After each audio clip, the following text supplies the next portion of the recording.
Welcome to my channel. If you're new here, welcome. If not, welcome back. Please remember to comment, like, and subscribe. Also, hit that notification bell so that you can be notified whenever I upload new content. Now, on to the video. Okay, so in today's video, what I'm going to be showing you is how I make my stuffed salmon. This salmon is skin on because the way I'm stuffing it, it works better that way.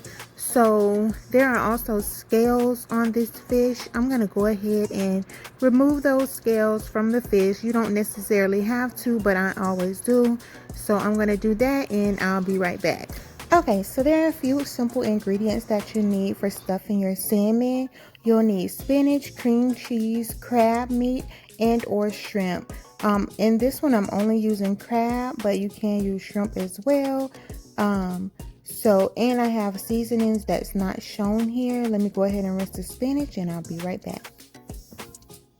Now that I've rinsed the spinach, I'm going to go ahead and chop it up, combine my ingredients, and then stuff my salmon.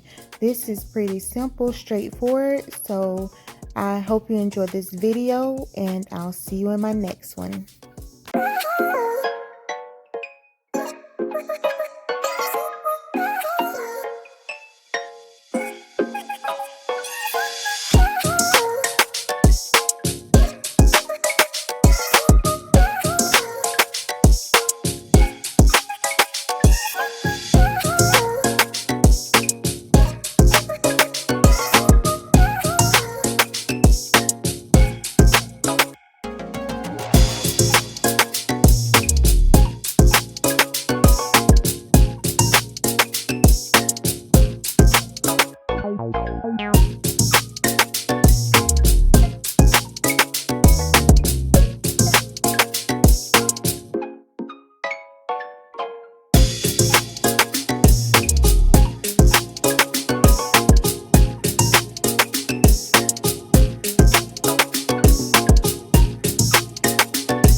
Meow.